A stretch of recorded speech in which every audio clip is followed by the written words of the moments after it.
I gotta say, this is the next 10 out of 10. This is the next 10 out of 10. And we're back. Hello, everyone, and welcome back to World School. My name is Nathaniel. I'm one of the hosts here at the channel. I am not, unfortunately, joined by my lovely co-host, Ashley. She would love to be here, but she's, I think, finalizing dinner for us because I just came home from school and soccer practice for the boys.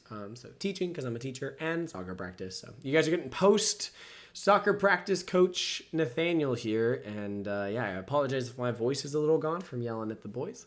But we are going to jump into this. We got to do red because if I don't record this today, it's not coming out in time for it to be before pre-release, and we definitely want that to happen. Before we jump into it, we are back, like I said, with a color review for Llorwyn Eclipse. We're super excited for this set, but like always, we'll say before we jump into things, if you guys want to like, comment, subscribe, support the channel, any and all of it is greatly appreciated. We'd love all the support. You guys have been we've been so blessed by you guys, so thank you guys so much for that. All right, here we go. We have Ashling Rekindled, 1 in a red, legendary creature, elemental sorcerer. Whenever this creature enters or transforms, you may discard a card. If you do, draw a card. At the beginning of your first main phase, you may pay a blue. If you do transform it, it's a 1/3. And then on the other side, it's still a 1/3. Whenever this creature transforms into Ashling Rhymebound, and at the beginning of your first main phase, add 2 mana of any one color. Spend this mana only to cast spells with mana value 4 or greater. At the beginning of your first main phase, you may pay a red and transform it. Okay, so if you hate what's in your hand, you can always transform it back, but it's essentially just like draw and discard, and then of course some ramp once you flip it over. I don't see how this is ever going to be bad. It's a pretty solid card, so I'm going to give it a 7 out of 10. All right, Bold Weir Aggressor, 3 and 2 red, 2/5, but with double strike, and other giants you control have double strike. Obviously, if you're in a giant deck, this is awesome. But honestly, I think a 5 mana, 2/5 double strike is probably already on par. And then, of course, if you're in a giant deck, it just has upside. But I'm going to give it a 4 out of 10. I don't think it, breaks through. Bone Club Berserker, 4 and a red. Goblin Berserker, 2 and 4. This creature gets +2/+0 for each other goblin you control. Obviously, this thing could be huge in a goblin deck. If it's in a goblin deck, it maybe breaks into a 5 out of 10 category.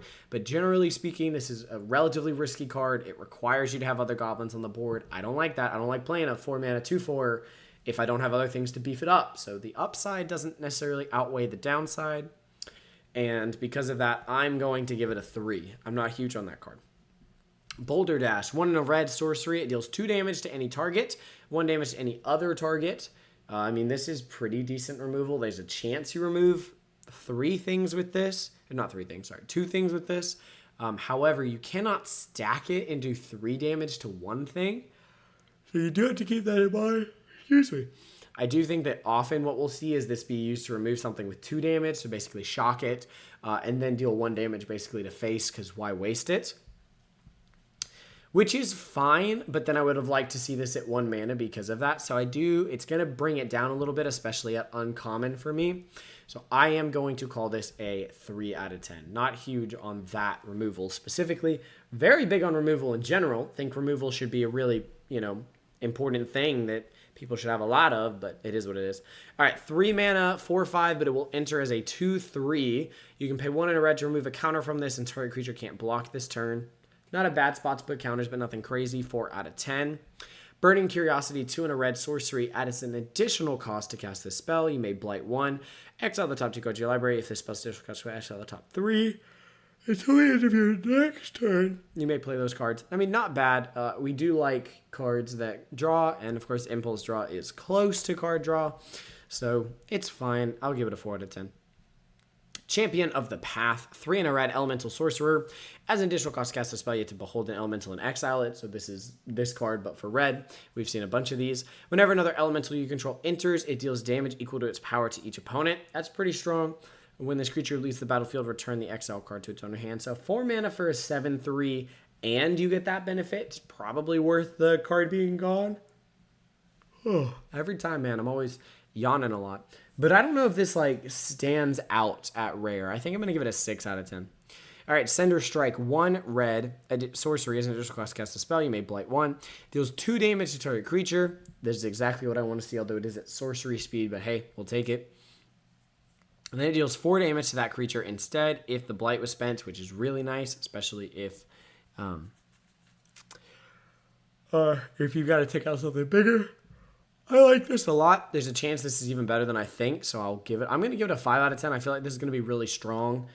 Basically, I mean, this is going to get you out of a lot of bad situations, so I like that a lot. 5 out of 10. Collective Inferno, 3 and 2 red enchantment, but with Convoke. As this enchantment enters, choose a creature type, double all damage that sources you control of the chosen type would deal.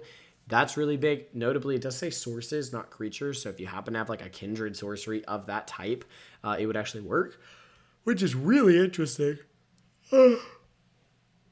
This one is pretty strong. Notably, double all damage and like has double strike are two different things, right? Because it's not actually striking twice. The damage is just doubled.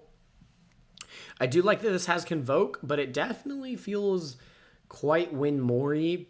And because of that, I'm going to bump it down a little bit. I think I'm going to give this a 5 out of 10. Feels really strong, but I don't know how much it's going to play great, honestly. All right, 3 mana, 2/2. When it enters, you create a 1/1 black and red goblin creature token. Typically, when we see these on par mana creature get a token, they do really good. So I believe this is probably the same. 4 out of 10. Maybe it breaks into 5 out of 10, but I'm going to say 4 out of 10.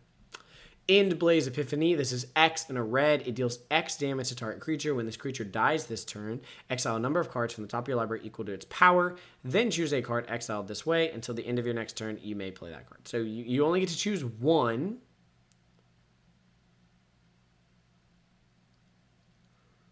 Excuse me. It does look like the rest of them are just perma exiled, if I'm reading this right. So you gotta keep that in mind. This is really solid removal, just like 1/1 for damage. Well, okay, really solid is relative. This is fine removal. It's also a fine effect that it gets you back on the card, but I would not call it anything too crazy. This probably also lands at about a 5 for me, 5 out of 10. Enraged Flamecaster, 2 and a red elemental sorcerer, 3/2 with reach. Whenever you cast a spell with mana value 4 or greater, deals 2 damage to each opponent. The damage is nice, but generally a 3 mana 3/2 with reach is pretty bad, and I don't think we're getting that a lot, getting this super often, and we're not relying on it like crazy. So I'm gonna say 3 out of 10. Explosive Prodigy, 1 and a red, 1/1. When it enters, it deals X damage to target creature, and opponent controls or X is the number of colors. Oh, so this is a Vivid. I should have read that card because I know what Vivid means. This could actually be pretty good, like 2 mana, get a 1/1 and kind of snipe something. You're typically going to be able to do 2 or 3 damage with this, I would say, unless you're in like a mono color. So the fact that you could get 3 damage out of this is actually pretty good. So I will bump it up to a 4 out of 10, but I do not like the downside of it at all. So keep that in mind. Feed the Flames. 3 and a red instant. It deals 5 damage to target creature. If that creature would die this turn, exile it instead. This is going to be premium removal. I can tell you this right now. 4 mana, pretty much kill anything. Not everything, but pretty much kill anything. And at instant speed. I think we're going to like this a lot. 5 out of 10. Feels pretty good. Flame Braider, 1 and a red, elemental bard, 2/2. You can tap it to add 2 mana in any combination of colors. Spin it only to cast elemental spells. Not bad. I mean, ramp in that deck, and it's on par, right? 2 mana, 2/2. That potentially ramps you, and that potentially ramps you quite a bit. I think is going to be pretty strong for... No, I'm going to say a 5 out of 10 in the right deck. 5 out of 10 in the right deck. Obviously, you got to have the elementals to cast. Flame Chain Mauler, 1 and a red, elemental warrior, 2/2. You can pay 1 and a red. This creature gets +1/+0 and gains menace till end of turn. Fine upside, fine creature, fine body. 3 to 4 out of 10. I'll give it 4 because this is nice, but barely a 4.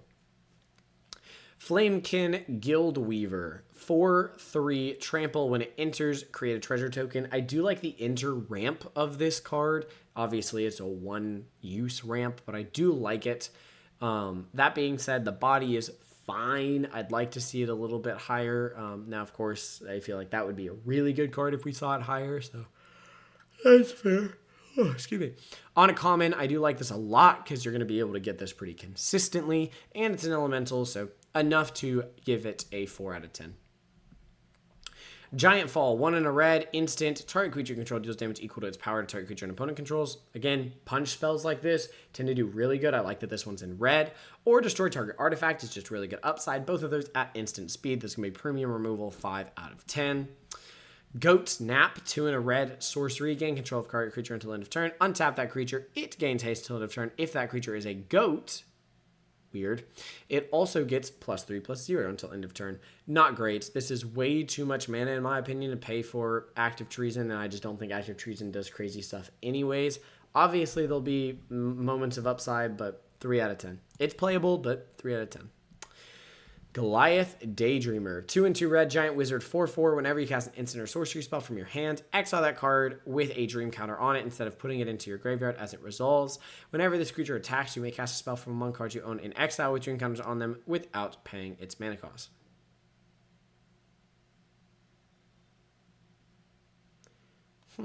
It's pretty cool. Kind of lets you double cast spells and it's on a normal body. Not bad at all. I'm happy with this. I'm going to say a 7 out of 10. I feel like double casting spells is going to be pretty strong. Gristle, Glutton, 1 in a red, Goblin Scout, 1/3, tap, blight 1, discard a card. If you do draw a card, this is really only good if you actually have a benefit to blighting. So if you have a way that you like want to blight, then this is pretty good. But if you don't, I don't think this is going to be that powerful. So I'm going to give this a 3 out of 10. There's our boy. There he is, Hexing Squelcher. This one's the one that everyone is like, it's going to break standard. And they're probably right. 1 in a red, 2/2. This spell can't be countered. Goblin Sorcerer. Ward, pay 2 life. Spells you control can't be countered. Other creatures you control have ward, pay 2 life. Now, I actually don't think this is insane in limited, but it is very strong. And there is a reason the price for this is already absolutely absurd. I'm going to say this is a solid 7 out of 10 just because there's so much roundabout benefit here that it's like, yeah, I mean, this comes down. It's on par. It can't be countered. If you get rid of it, you're going to at least have gotten 2 life, so you're getting a little bit of value there because it's probably going to be at least a 1-for-1 trade to the opponent, and they lose 2 life. And, of course, your other spells, the more important spells, potentially can't be countered either. So, huge. 7 out of 10. Impolite Entrance, 1 red, target creature gains trample and haste until end of turn, and you draw a card. This is pretty good if you need, like, Spell Slinger happening stuff. I mean, generally, 1-mana cantrips are only good if you're talking, like, prowess and that sort of thing. But honestly, giving something trample and haste could really catch decks off guard. I think this is going to be strong in red. And the draw card is nice.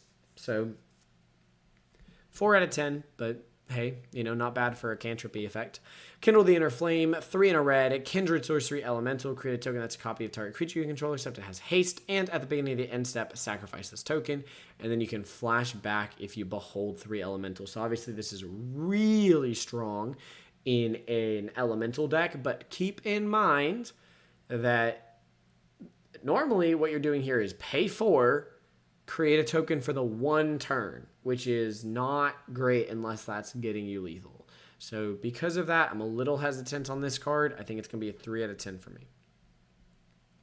Kulrath Zealot, 6 mana. When this creature enters, exile the top card of your library until the end of your next turn. You may play that card, and it's a 6/5 with basic land cycling. I'm big on the basic land cycling. I think that that's really strong. I think that does a lot of work, all things considered. And honestly, the 6 mana 6/5 and gets you a card is a good enough body for me. 4 out of 10, maybe even 5. I like the basic land cycling. Lasting Tarfire, 1 in a red enchantment. At the beginning of each end step, if you put a counter on a creature this turn, this enchantment deals 2 damage to each opponent. This relies very heavily on a build. This doesn't do anything on its own. I don't like that. 2 out of 10. In the right deck, it's playable, but 2 out of 10.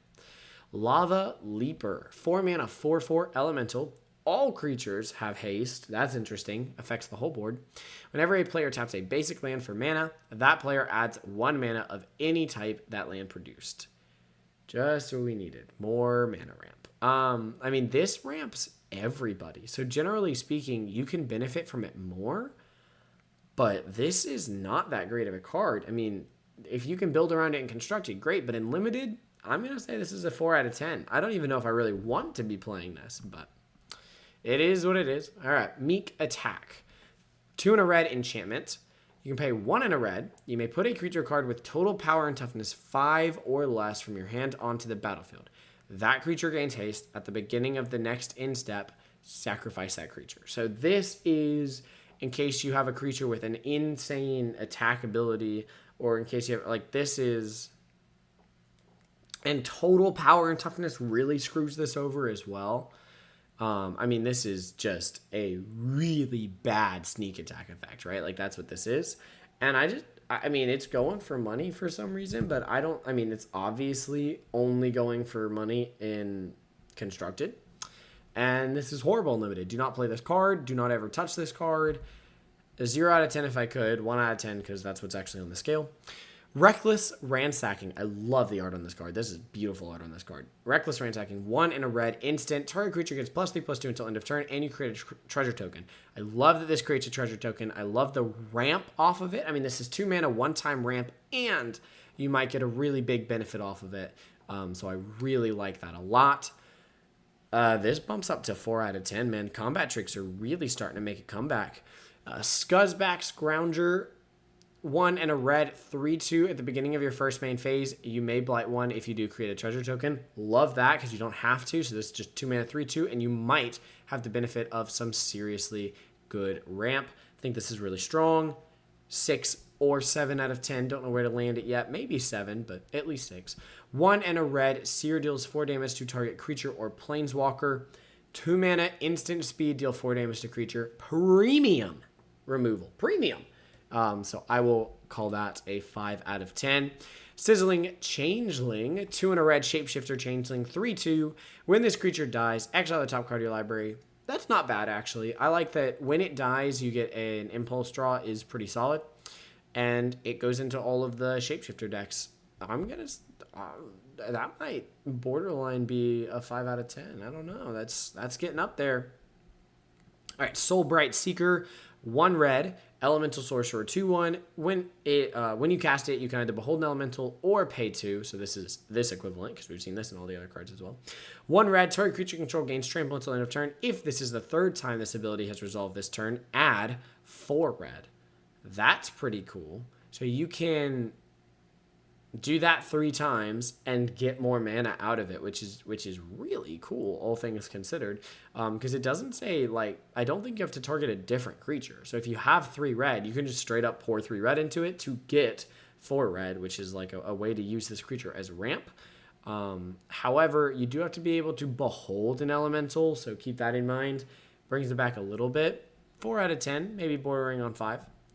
Soul Immolation. This is one of our mythics. 3 and 2 red sorcery has an additional cost to cast a spell, Blight X. X cannot be greater than the greatest toughness among creatures you control. Oh, that's interesting. It's not a combination of toughness. It's the greatest toughness. Soul Immolation deals X damage to each opponent and each creature they control. Oh, that's awesome. So this is very much likely to be a almost one-sided board wipe that also does a lot of damage to face. I know exactly why this card is worth a good bit of money. This is huge. This is a big card. This is probably going to win you games where you just pick like your one creature. Well, if you only have one creature, then it's just a board wipe, right? But if you have like 3 creatures, you pick your biggest creature and you just board wipe the rest of the board and you do like 4 damage to face for the opponent. It's pretty solid. That's pretty solid. I'm going to give this a 8 out of 10. Yeah, I think it's that strong. 8 out of 10. Sourbread Auntie, 2 and 2 black Goblin Warrior, 4/3. When it enters, you may blight 2. If you do, create 2 1/1 black and red Goblin creature tokens. So you're getting 2 -1/-1 counters for 2 1/1s. I don't love that. I mean, that is good. You should do it when you play this creature, but I don't think that's like crazy strong, and I don't love the stats on this creature. I'm gonna give it a 4. I like the 2 1/1s. I'm gonna give it a 4. Spine Rock Tyrant. Oh, I like dragons. Here we go. It's worth a lot. I haven't even read it, but it's worth a lot. All right, 3 and 2 red, 6/6 flyer. Wither. This deals damage to creatures in the form of -1/-1 counters. So that's the fair version of Infect. Whenever you cast an instant or sorcery spell with a single target, you may copy it. If you do, those spells gain Wither.